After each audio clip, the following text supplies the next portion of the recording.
Good evening, everyone. It looks like we are ready to start our council meeting tonight. I wanted to start off tonight. I was reflecting today about the phrase, the light at the end of the tunnel, and I wondered what the origin was. And of course, we've got the internet, so I thought I'd look that up.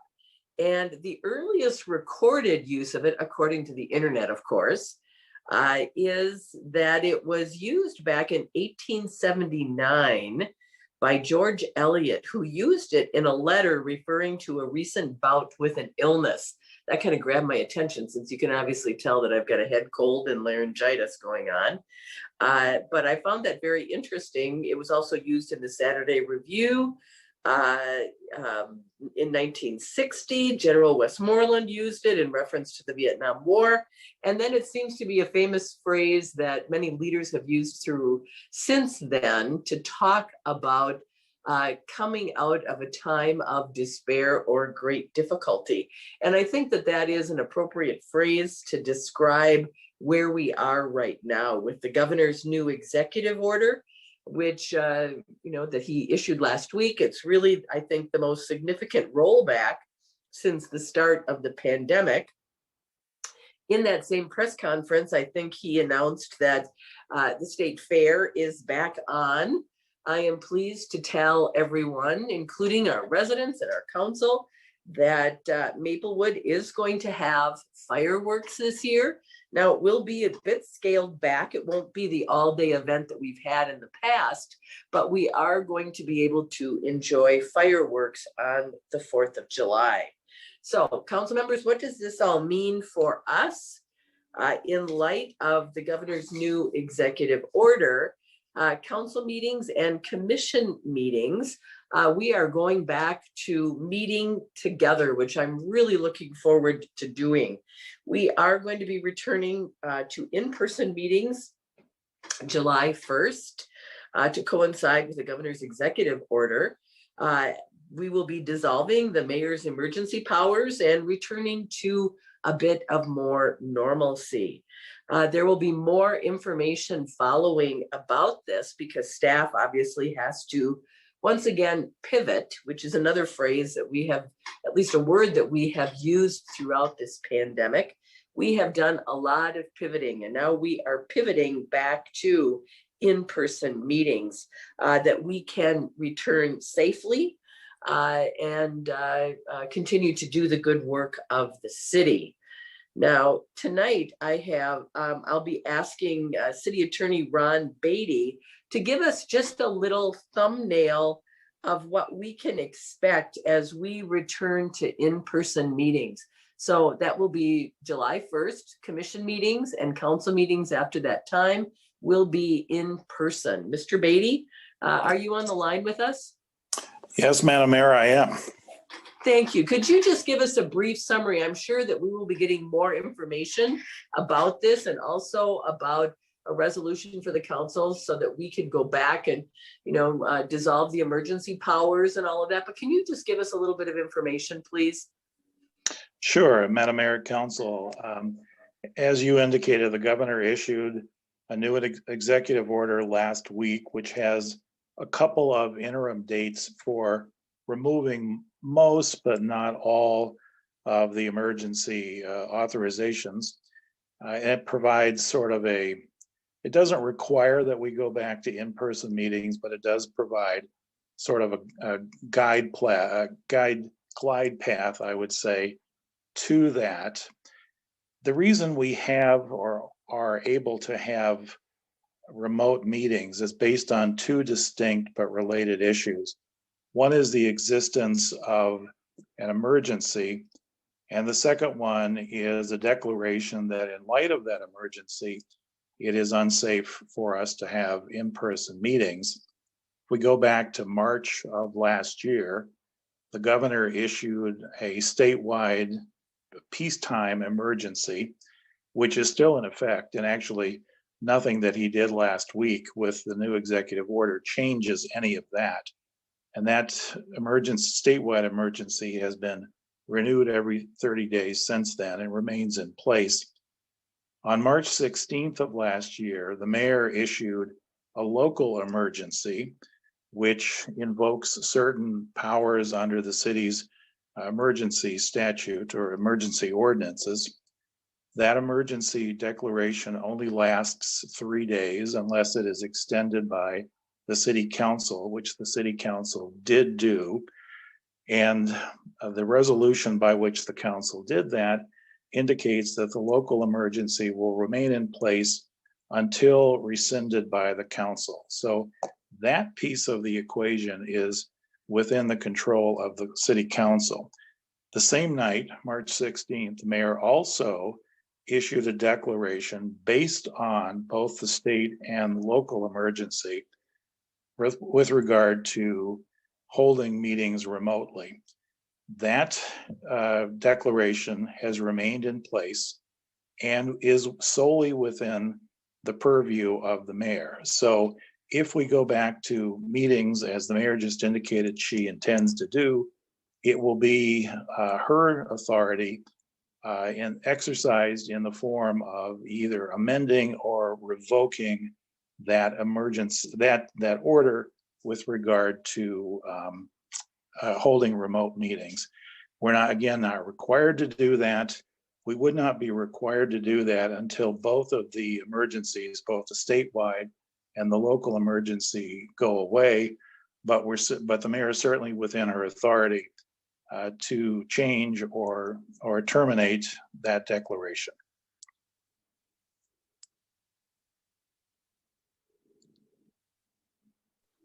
Mr. Beatty, can you explain what that looks like in going back to in-person meetings? Yes, Madam Mayor, I think what happened is that you would issue either a revised order, or more likely, if we're simply going to go back to full in-person meetings, I think you would terminate your order of March 16th, and we would return to life as we knew it prior to that, in which the city council and all city boards and commissions would be having meetings in person, just as we did in the old days. And can you reflect, I know that there will be more information coming out about this, but can you reflect on kind of the notion of hybrid meetings?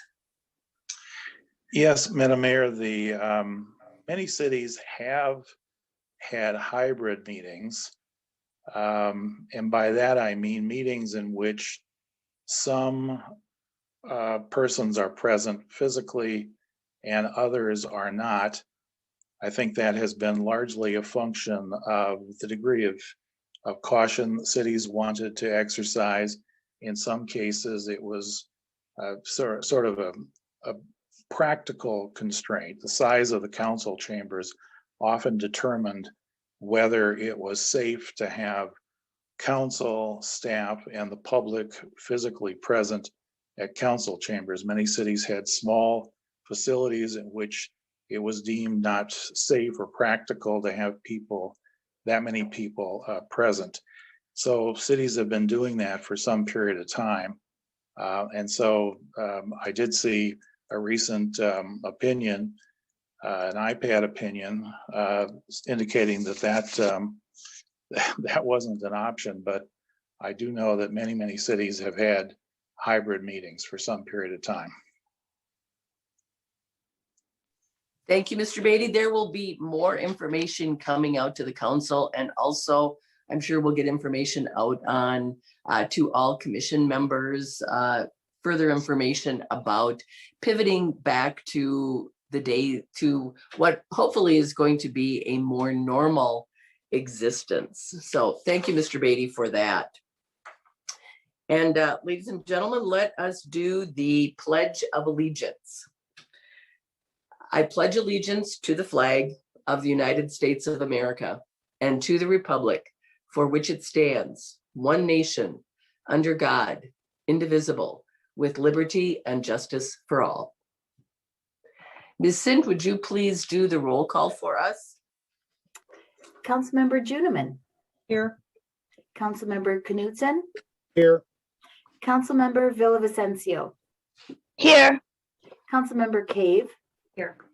Mayor Abrams. I'm here as well. Thank you very much. Council members, the first item on our agenda tonight is the approval of the agenda. Is there a motion? I move approval of the agenda. Moved by Juniman. Is there a second? Second. Second by Knutson. The motion to approve the agenda. Is there any further discussion? Hearing none, then let's take a vote. Councilmember Juniman. Aye. Councilmember Knutson. Aye. Councilmember Villavicencio. Aye.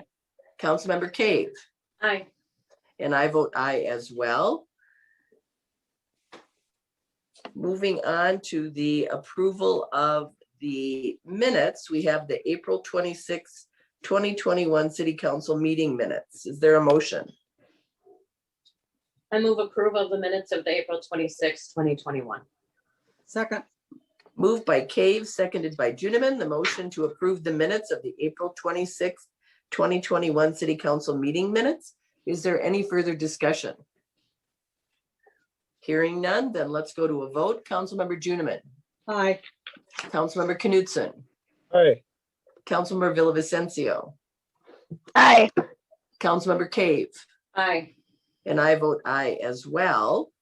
Moving on to appointments and presentations, the administrative presentations, council calendar update, City Manager Coleman. Thank you, Mayor Abrams, members of the City Council.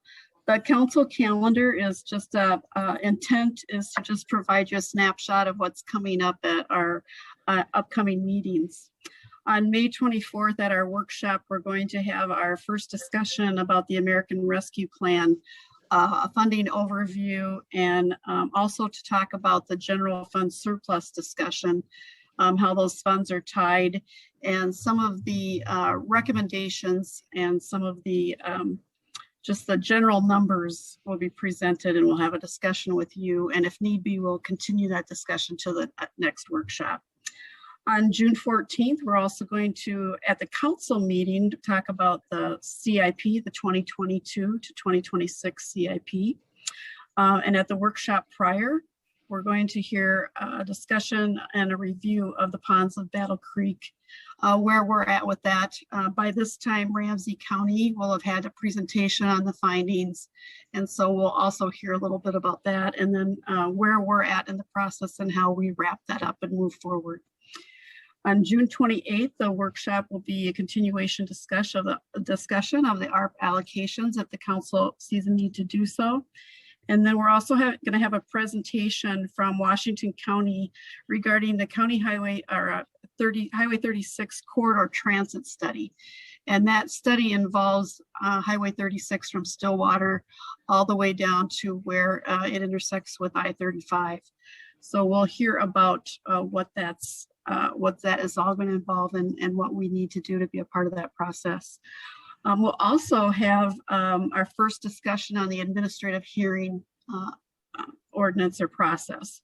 So those are the things that we have currently scheduled. And also I just point out that for the first time in a very long time, we have some community events that are being hosted by our fire and police staff to going to many of our apartments and residential apartments and homes. And that calendar is on page 2 of your report. And those are starting in May 13th, which is actually this week, through June 4th.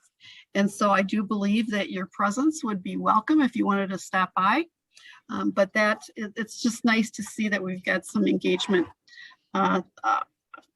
visits on our calendar. That's pretty exciting. We haven't had very much of a calendar for a year. So as Mayor Abrams said, the light is at the end of the tunnel, perhaps. So with that, Mayor and Council, I'd be happy to answer any questions or concerns that you would like staff to look on your behalf. Thank you, City Manager Coleman. I have to say, I was very excited to see the upcoming community events included in our council packet. It is truly, in my estimation, we're starting to see the light at the end of the tunnel, and it's real. So let's see if there's any other questions or comments that council members want to make. Councilmember Juniman. No, thank you. Councilmember Knutson. No questions. Councilmember Villavicencio. No, thank you. Councilmember Cave.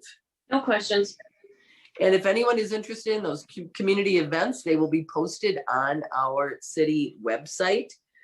Personnel from fire and police will hand out snacks for kids and interact with attendees and their families at multiple locations in our city on 5 different dates.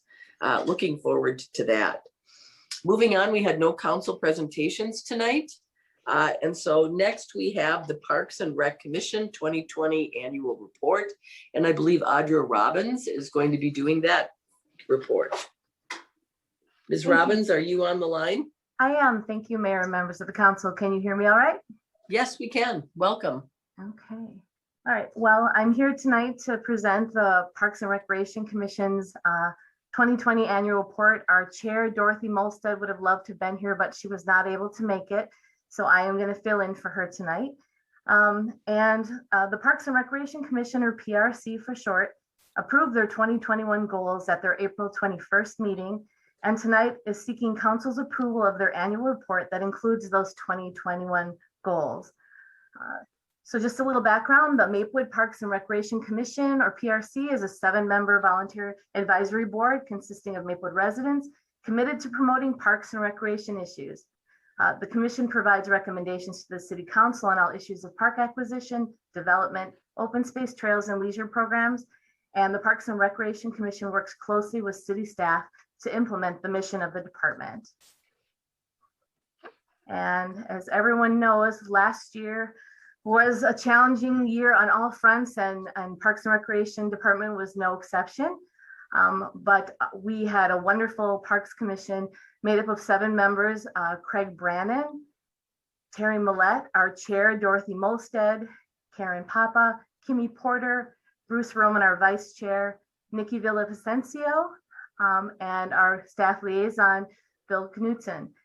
And that was the makeup of our council in 2020. And this is where I will say that Nikki Villavicencio has obviously joined the city council now, and Bruce Roman has decided not to renew his position. So we will be welcoming 2 new members to the Parks Commission at our May 19th meeting, Vicki Lee Herr and Christina Koopman.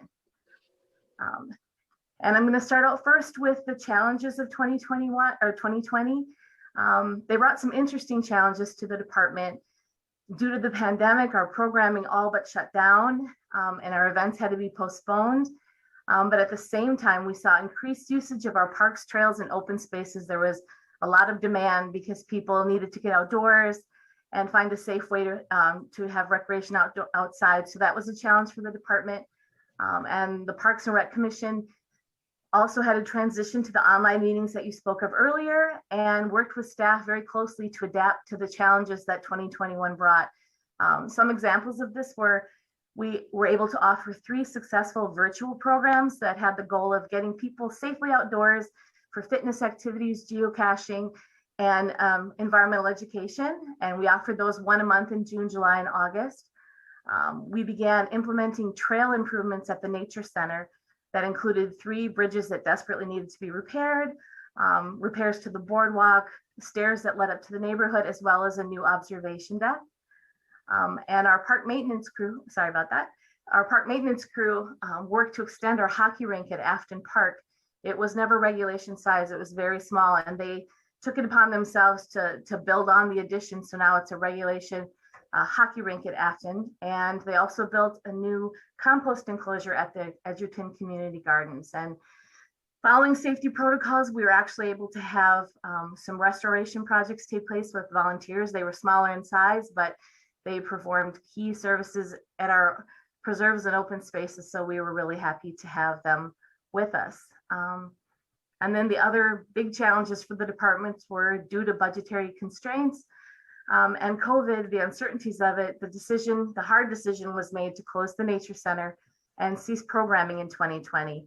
But under the direction of you, the City Council, a Nature Center and Recreation Programming Task Force were formed, and their goal was to create recommendations on how best to move forward in both of these areas. And our chair, Dorothy Molstead, actually served on the Recreation Programming Task Force, and the PRC has been very involved in what's been happening with the task force meetings and the recommendations, and they made it one of their goals in 2021 dedicate a meeting to the implementation of those recommendations and be involved all along the process. But even with such a challenging year, we were able to have some notable accomplishments in the Parks and Recreation Department. And some of those I already mentioned, offering the 3 virtual community outreach events, still working with Urban Roots at Harvest Park. They were still doing their programming there, the nature center improvements, the hockey rink, the new compost bin, but also the fact that the Edgerton community gardens were open. We were able to keep them open with some COVID guidelines. We added some hand washing stations and rotated the days when gardeners could be in their plots, odd even days, and we were able to have a successful gardening season. And even field rentals, just changing the COVID guidelines and keeping up to date and getting people's COVID readiness plans. We were able toward the end of the summer and the fall to have groups use the fields and be able to do some activities.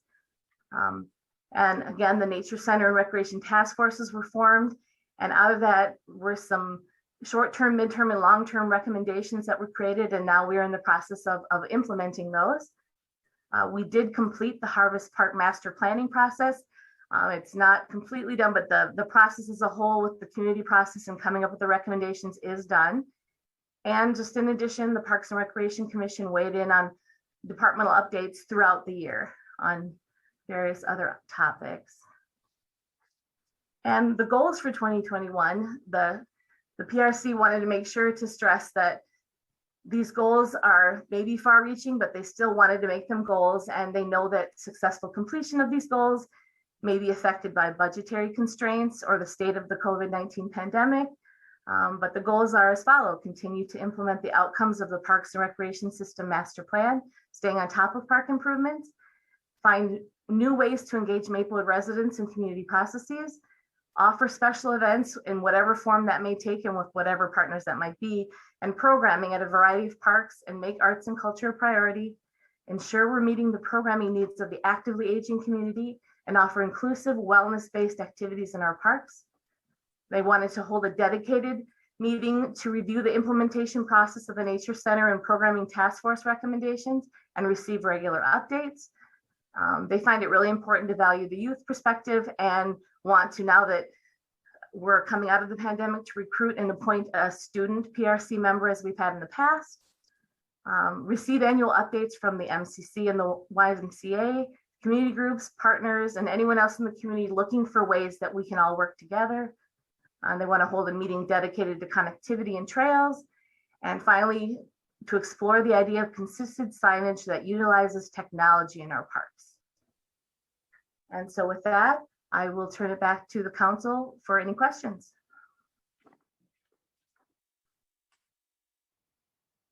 Thank you for that report, Audra. That was really very helpful. Council members, let's see if you have any questions concerning the Parks and Rec report. You know, it's really quite amazing how everyone was able to pivot during this last year and really accomplish so much. Councilmember Juniman.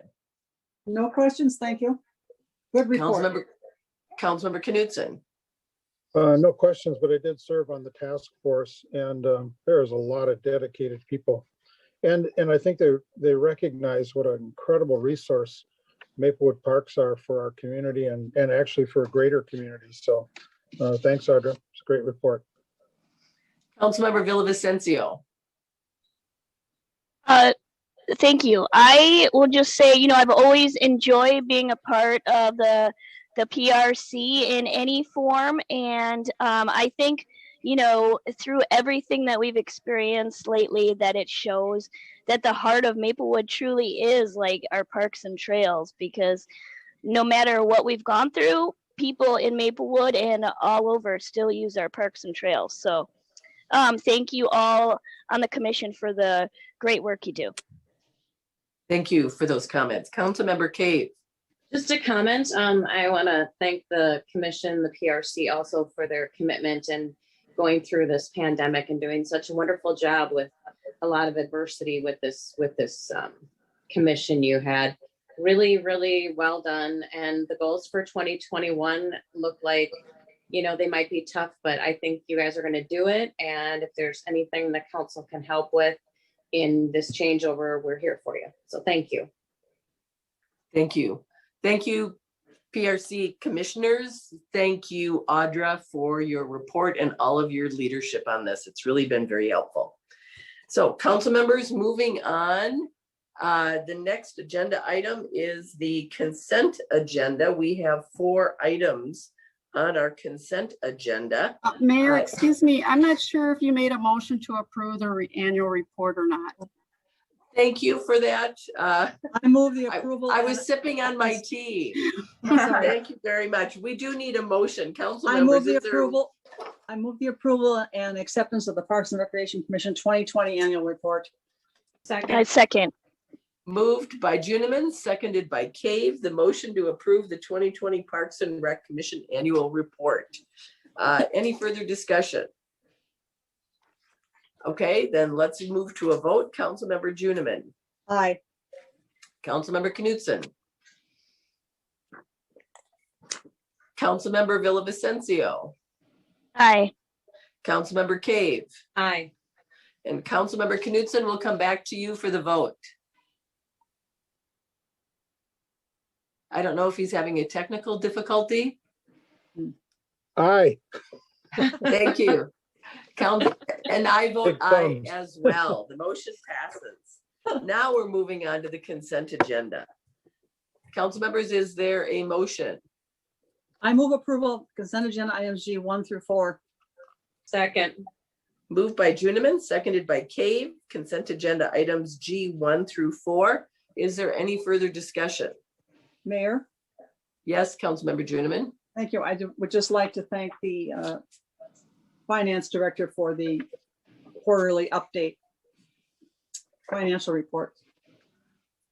Thank you, Ms. Paulseth. We do appreciate it. Yes. I know we've been asking about that. It's very Mhm. helpful. Okay, then let's move on to a vote. Councilmember Juniman, Aye. Councilmember Knutson, Aye. Councilmember Villavicencio, Aye.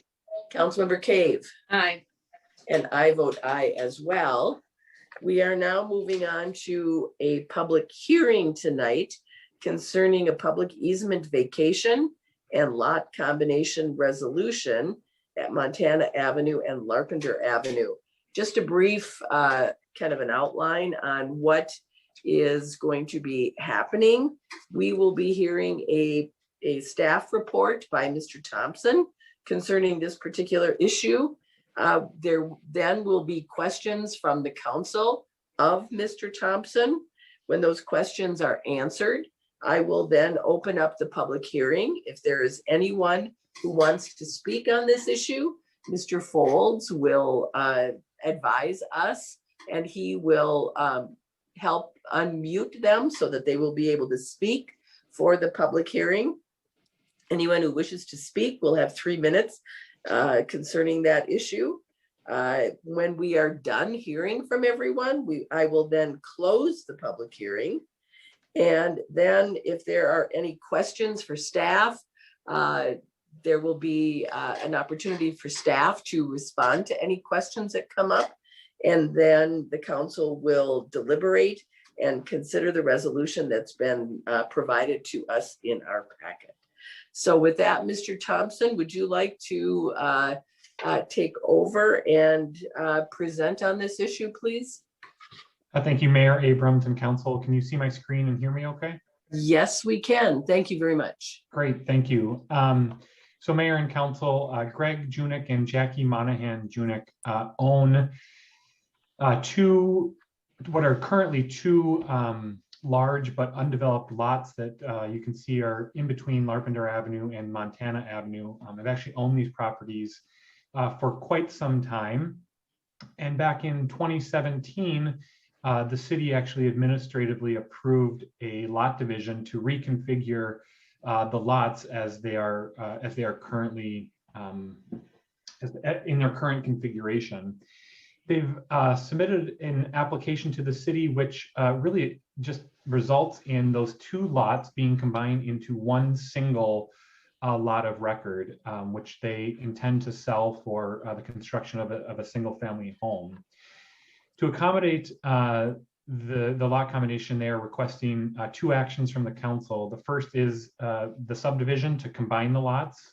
And then the second is actually vacating some existing drainage and utility easements that are along kind of the current shared property line between the two lots. They are actually easements that were dedicated to the city for public drainage and utility purposes as part of the 2017 lot division application. So when the city approves new lot divisions, we do require those public easements be put along all property lines. And with the combination, they are requesting that the city vacate those easements so that they do not essentially bisect and encumber those that lot upon completion of the lot combination. Again, that's really the two items before you. Certainly, should there be a single family home constructed on these lots in the future, they would need to come in for a building permit and other administrative permits for that project. And we anticipate that the driveway access would actually come from undeveloped right-of-way to the south. And so there's a condition included in your resolution that just acknowledges that that is where the driveway access will be located for that home, and that when the permit is submitted to the city for that construction, we will need to issue a license for that driveway within the city's right-of-way. Easement vacations by state statute require the council to hold a public hearing and that we provide notice to property owners. And so we have done that. We've posted this and sent notices to affected properties about the public hearing this evening. The Planning Commission did review the lot combination as well as the easement vacation, and they did recommend approval of both of those items. So with that, as you noted, Mayor, we do recommend the council hold the public hearing and upon completion of that, adopt the resolution which would approve the easement vacation and the lot combination as requested by the applicant. So with that, I'm happy to answer any questions. Thank you, Mr. Thompson. I don't have any questions. Let's see if other council members do. Councilmember Juniman? No, thank you. Councilmember Knudsen? No, thank you. Councilmember Villavicencio? No, thanks. Councilmember Cave? Yes, I have a couple of questions. Jeff, now, I mean, correct me if I'm wrong, I'm not sure on this one, but when we talked about taking lots and combining them, and you said then that would be a pack fee with that, is this kind of one of those things where you're taking two lots, putting them together? So we look at that? Mayor and Council, good question. Yes, so in a subdivision, we do review the determination of park dedication requirements. But Okay. since they are not creating any new lots, in fact, they're removing a lot, the city's ordinance and wouldn't require a new park dedication fee for going from two lots to just one lot. Okay. Another question, drainage. Are we not worried about drainage in this area? There seems to be the ponds around there are kind of, I know some people who live around there and they're kind of very smelly, and I don't know if what it all has to do with all that, but are we not worried about drainage in this area at all? Mr. Thompson? Mayor and Council, I will say that, you know, there are a number of wetlands on the property. In fact, that's been one of the items that's been a constraint for developing single-family homes on these properties are the city's wetland regulations and associated setbacks from those. And so, and I know that was one of the reasons the applicant has pursued, really, instead of building two homes on these two lots, combining them to just sell it for the construction of one home. Certainly, I think, you know, because of the adjacency to wetlands, and really for any construction of a single family home, we are wanting to ensure that there are not adverse impacts from that construction on drainage. And so ultimately, when they come in for, should the lots be sold and should a home be ultimately proposed for construction, as part of that review, we will do a detailed analysis of the existing drainage patterns and the proposed drainage patterns to ensure that they're not adversely impacting both the wetlands, but also any adjacent properties. Okay, thank you. No more questions. Thank you.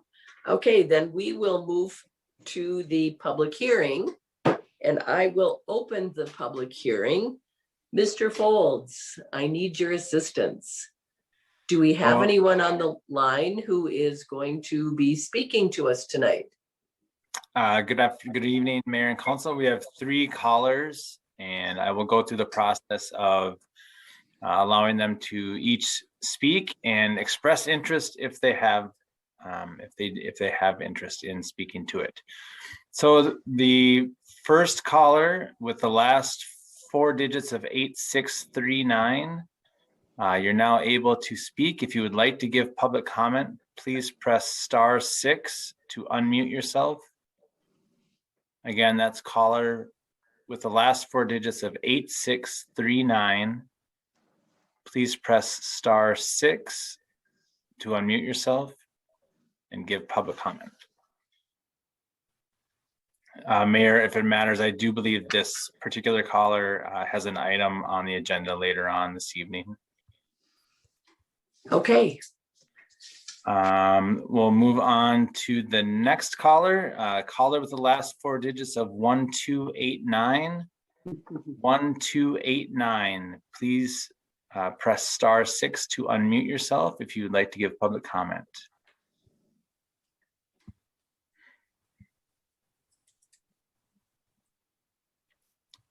Okay. And the last caller on the line, caller with the last 4 digits of 7324. 7324. Please press *6 if you would like to give public comment. Thank you very much. My name is Bruce Eastrom. My address is 1594 Lakewood Drive North, and I am fully in support of the easement restrictions for Jackie and Greg. They're wonderful neighbors, and I tell you the truth, I'd rather have only 1 house back there instead of 2 houses back there.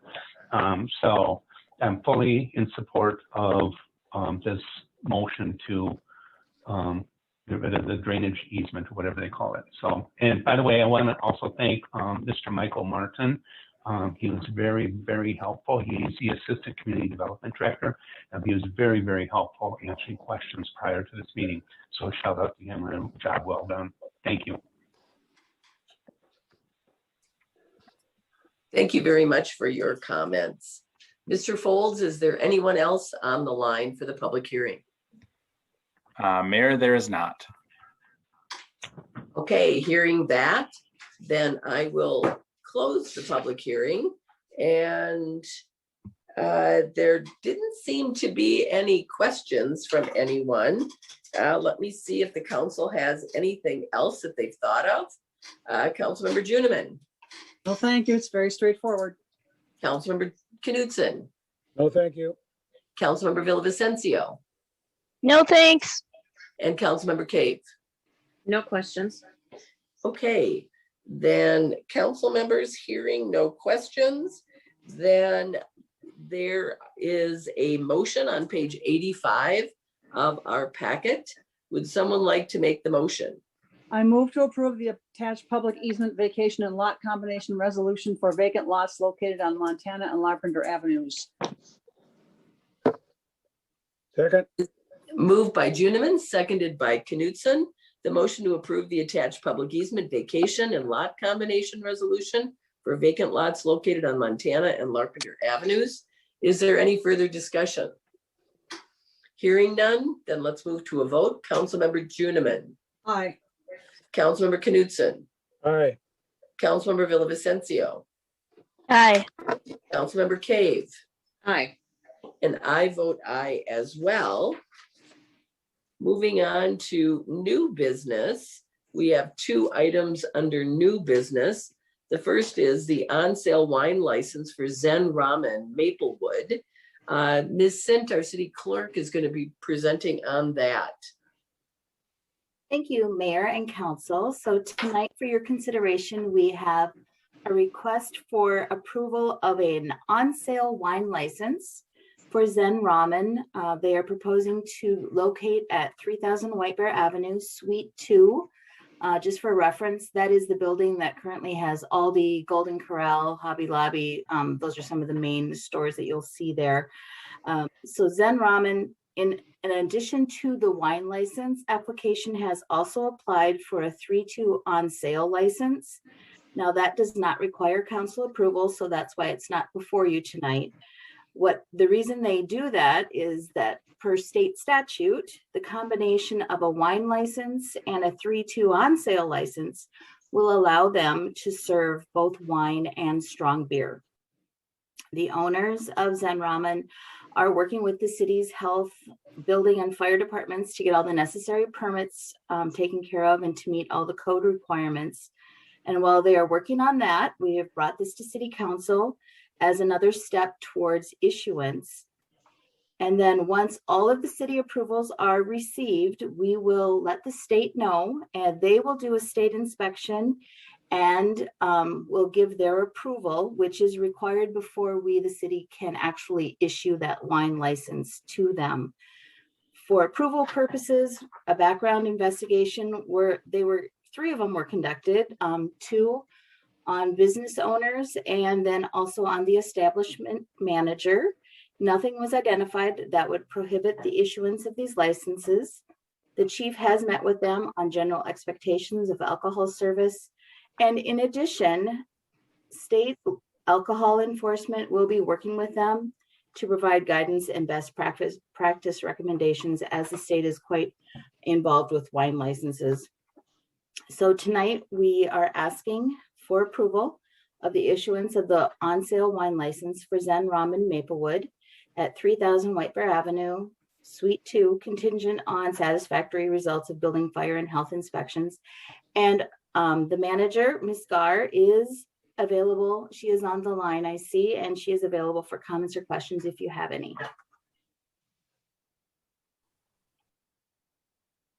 Thank you very much. Ms. Gar, I understand you're on the line. Is there anything that you would like to add to the presentation tonight?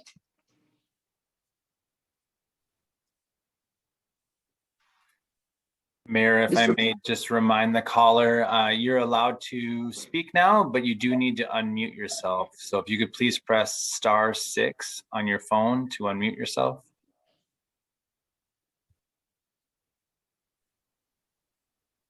Oh, hello? Ms. Gar? Yes, hi, can you hear me? Yes, we can hear you. Welcome to the City Council meeting. Is there Thank you so anything much. is there anything else you would like to add in the discussion tonight?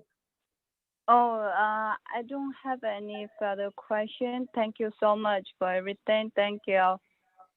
Okay, then council members, let's see if you have any questions. Councilmember Juniman. I bet you know what my question is. Take a guess, go ahead. I'm wondering if the manager has any former experience with dispensing liquor and is aware of what training must take place in order to avoid serving to minors. Ms. Gar, did you hear that question? Can you say, yes, can you say again? I didn't hear the question. Do you have any other former experience with dispensing liquor?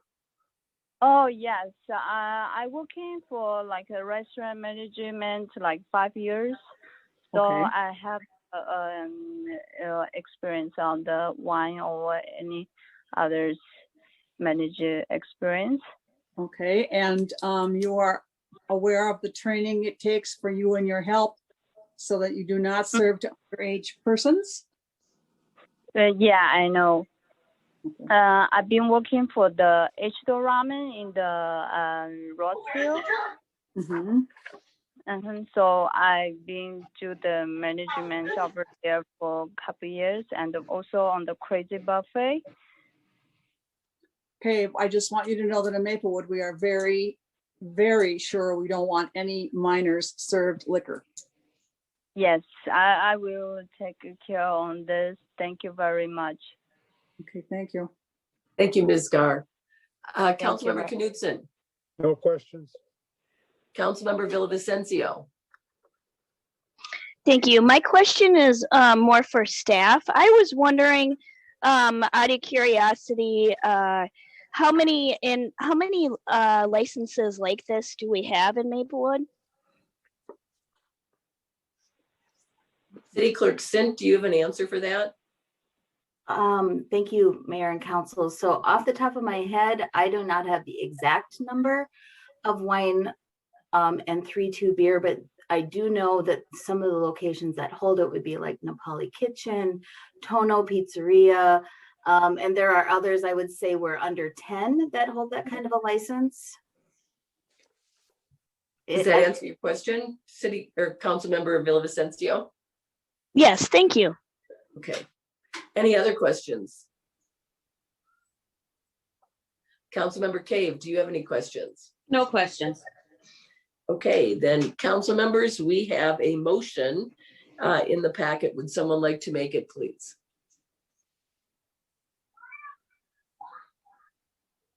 Motion to approve the on-sale wine license for Zen Roman Maplewood Incorporated, doing business as Zen Roman, located at 3000 White Bear Avenue, Suite 2.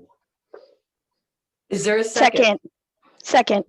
Moved by Knutson, seconded by Villavicencio, the motion to approve the on-sale wine license for Zen Ramen Maplewood, located at 3000 White Bear Avenue. Is there any further discussion?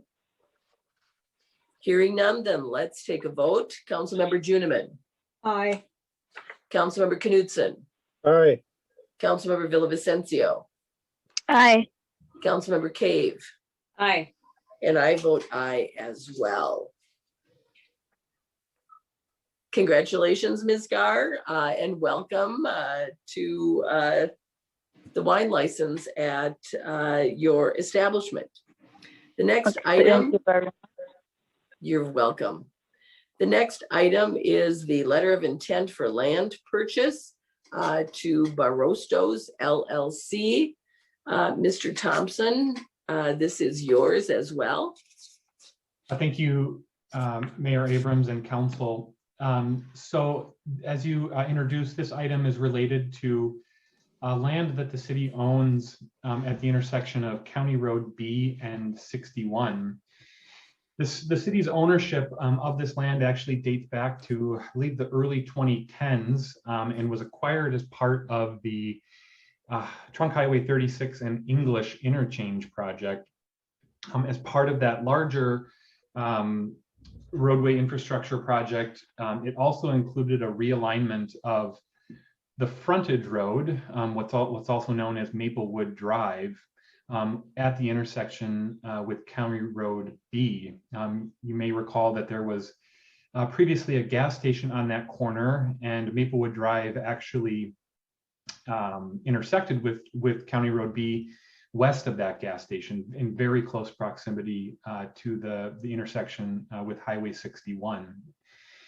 And so as part of that project, which was led by the city, as I mentioned, we acquired 3 parcels of land, one of which are kind of highlighted in this map, one of which was actually right-of-way that was turned back to the city from MnDOT, and that's kind of the western portion of the property, and then 2 parcels that were acquired from private parties. One a part of the Menards property, which was kind of which encompassed not only the far southwest corner, and then also a full acquisition of that gas station and convenience store, which at the time was known as the Keller Lake Convenience Store. So as I mentioned, the land was acquired for that project and really to accommodate the relocation of that frontage road. So the frontage road was constructed to the east in completion with the 36 and English project. It was always anticipated during the land acquisition process that we didn't need all of that land for the roads and utilities for the project. And it was anticipated that eventually that land, the excess buildable area of that land, would be sold for future redevelopment. Since the construction of the project, the city has taken a number of steps to kind of prepare the property to be shovel ready for redevelopment. So all of the building and site improvements have been demolished on the site. We have completed the environmental investigation as well as remediation. The stormwater management that was constructed as part of the project was actually sized to accommodate future redevelopment on the site, so it didn't have to do separate stormwater management. And then back in the very late part of 2019, the council actually approved the plat of the property, which combined all those kind of remnant parcels into one lot and then dedicated all of the needed right-of-way and drainage and utility easements that are necessary on that lot for the improvements and utilities that were constructed. So we have been marketing the site. It certainly has its constraints for redevelopment, but we've been talking to a number of parties about the sale of this land and have come to an agreement, a preliminary agreement in the form of a letter of intent with an entity that is interested in constructing a coffee shop on the property. And so before the council tonight is approval of that letter of intent. I just want to outline some of the terms that are currently in the LOI. So it calls for a purchase price of $400,000. And to secure the buyer's obligations in the letter of intent, they would put $10,000 in earnest money that would be refundable during the due diligence period, which would be 120 days. And that's a very standard due diligence period to allow the buyer to do review of financing, the site constraints, the zoning, market conditions, kind of the standard things they wanted to understand before they proceed with development. And then does allow them one 60-day extension at their option. So the buyer would have an option to extend that due diligence period by 60 days. If they exercise that 60-day extension, half of the earnest money would go hard or would become non-refundable. And the only exception to that where that would be refundable is if the city didn't approve the land use applications for the project. Other terms included in the LOI, there is a non-disclosure statement, again, fairly standard. It is a little bit different because we are a city, we're still subject to the Data Practices Act, but there is a clause in there about non-disclosure. And then there currently included in there is a 30-day exclusive negotiation period, which says the city won't negotiate with any other buyers during that period. Because of the timing of when we think the purchase agreement will be back in front of the council, we actually are recommending that exclusive negotiation period be extended to 45 days. Just gives us the cushion to go to the first meeting in June for approval of the purchase agreement. And then lastly, the city has been working with a broker for the buyer on this property, which is unique compared to some of the other properties we have been working on the sale of, and is pretty standard in the industry. They are asking for a 4% broker commission, which is 4% of the purchase price, or $16,000. So that would net to the city after the broker commission purchase of $384,000, which is earmarked for the city's road fund, since the dollars to acquire these properties were associated with that road project. Just a couple notes on that broker commission agreement. It's only due upon sale. So if for any reason the project doesn't go through and the property doesn't sell, the city would not be obligated to pay that commission, and it is limited to the current buyer only. So it's not an ongoing commitment of using the broker.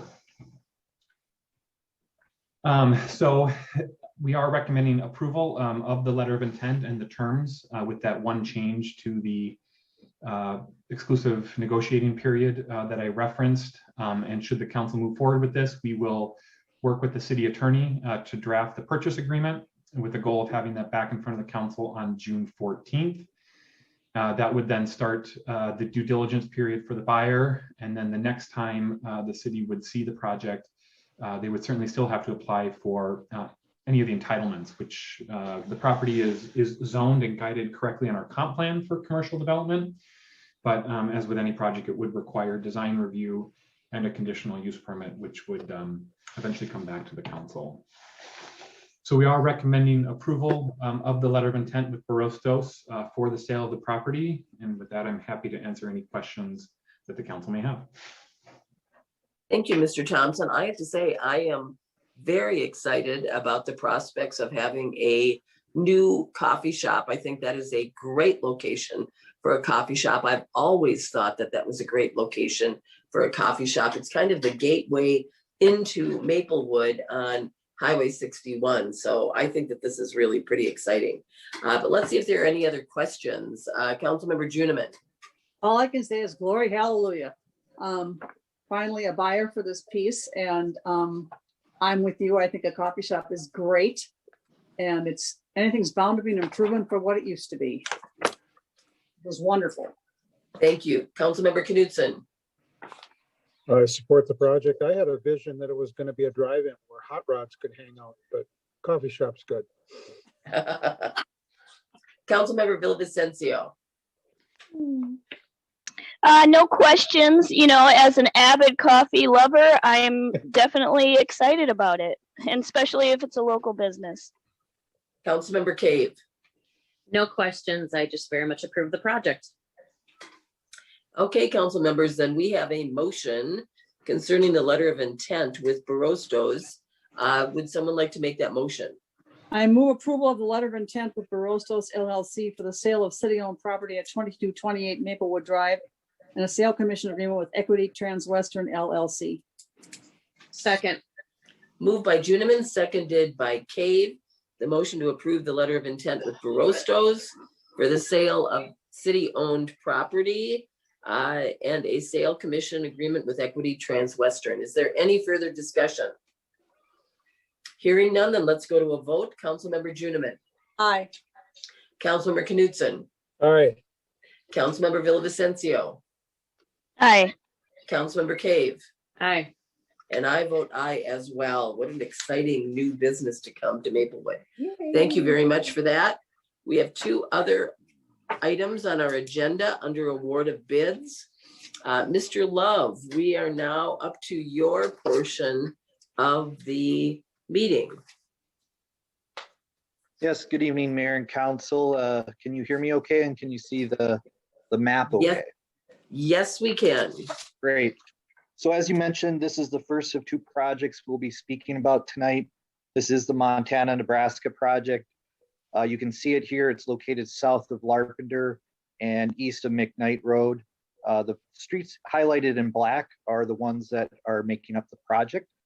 We recently held a bid opening in which we received 6 bids. They ranged in price from $1,632,000 to $1,876,000. So for kind of reference, the engineer's estimate for the project was $1,853,000. So the low bid from T.A. Shifsky's and Son of $1,632,000 is approximately $221,000 or 12% lower than the engineer's estimate. So we're really excited about the good bids that we received. The city has worked with T.A. Shifsky's and Sons on a number of street reconstruction projects in the past. Most recently, the Ferndale Ivy Street project, which was done in 2019. Staff does feel the bids were competitive and recommends awarding a bid to T.A. Shifsky's and Sons. The overall project, including indirect costs and 10% contingency, does fall within the current approved budget, so no budget adjustments are recommended at this time. And just kind of a general reminder that a lot in the past, we held our assessment hearing often with the award of bid, and we are delaying that till this fall as part of recognizing the impact COVID has had on people. And this will help reduce the amount of accumulated interest that would occur to assessments between the time of the assessment hearing and when it's certified to the county.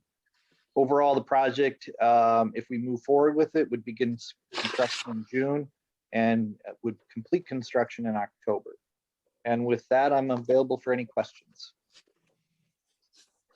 Thank you, Mr. Love. Let's see if the council members have any questions. You know, this is, I don't even know, is this maybe the 4th time that we've now looked at? I mean, we touch these projects throughout the process. So is this maybe the 4th time that we've talked about Montana, Nebraska? Mayor and Council, I believe so. That includes a public hearing where the council took input from residents on if the project should move forward. Okay, thank you. Councilmember Juniman, any questions about the Montana, Nebraska project? No, thank you. Councilmember Knudsen. No questions. Councilmember Villavicencio, No, thank you. Councilmember Cave. No questions. Okay, then council members, we have a motion before us. Would someone like to make that motion? I move approval of the resolution receiving bids and awarding construction the contract for the Montana, Nebraska area pavement rehabilitation city project 20-08 to TA Shifsky and Sons. Second. Moved by Juniman, seconded by Cave, the motion to approve the resolution receiving bids and awarding construction contract for Montana, Nebraska to TA Shifsky and Sons. Is there any further discussion? Councilmember Juniman, or if they're hearing none, then let's go to a vote. Councilmember Juniman. Aye. Councilmember Knudsen. Aye. Councilmember Villavicencio. Aye. Councilmember Cave. Aye. I vote aye as well. The motion passes. We have one more agenda item. This is South Crest Ferndale. Mr. Love, this was your presentation as well.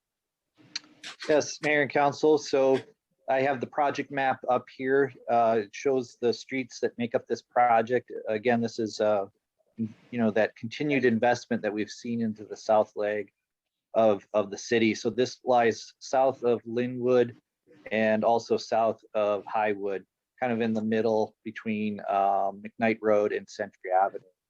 So with this project, typically we have been doing one full reconstruction project and one pavement reclamation project per year. This year we have two pavement reclamation projects. When we have a full reconstruction project, often we include a line item for a bituminous fog seal. So this helps extend the life of pavement in a past project that we have done, as well as a sanitary sewer lining. This helps with reducing the amount of inflow and infiltration into our sewer system. Since we did not have that as part of a pavement reclamation project, we included a fog seal and a sewer lining as bid alternates for this project, just in case we did get competitive bids. So just kind of wanted to point that out as prior to kind of talking about the bids we received. We did receive 7 bids for this project. They ranged in price from $1,436,000 to $1,679,000. And for the engineer's estimate for this project, including both bid alternates, was $1,711,000. The lowest bid was from Northwest Asphalt at $1,436,000. So this is approximately $275,000 or 16% less than the engineer's estimate. The city has worked with Northwest Asphalt in the past, most recently in 2020 with the Schaller area pavement rehabilitation projects. With the bid results that we received, we do feel that awarding the base bid plus both bid alternates is appropriate, and we do recommend awarding that to Northwest Asphalt. The overall project, if we include both bid alternates plus indirect costs and a contingency, still falls within the approved budget. And again, similar to the last project, we are delaying the assessment hearing till this fall for the same reasons. It kind of, again, with COVID, trying to recognize that it has had an impact on people and trying to minimize the interest rate that would accumulate before it gets certified to the county. So with that, I am available for any questions. Thank you, Mr. Love. Let's see if there are any questions. Councilmember Juniman. No, thank you. Councilmember Knudsen. No, thank you. Councilmember Villavicencio. No, thanks. Councilmember Cave. No questions. Hearing none then, council members, we have a motion before us. Would someone like to make that? I move to approve the resolution receiving bids and awarding the construction contract for the South Crest Ferndale area pavement rehabilitation city project 20-09 to Northwest Asphalt Incorporated for the base bid plus 2 bid alternatives 1 and 2. Is there a second? Second. Moved by Juniman, seconded by Knutson, the motion to approve the resolution receiving bids and awarding construction contract for the Southcrest Ferndale area pavement project to Northwest Asphalt for the base bid plus bid alternatives 1 and 2. Is there any further discussion? Hearing none, then let's move to a vote. Councilmember Juniman. Aye. Councilmember Knutson. Aye. Councilmember Villavicencio. Aye. Councilmember Cave. Aye. And I vote aye as well. Council members, we have concluded our agenda items for tonight. I want to make sure I give you each an opportunity if there's any closing remarks that you'd like to make. Councilmember Juniman. Well, congratulations on having your voice hold out through the evening, Mayor. That was a good thing.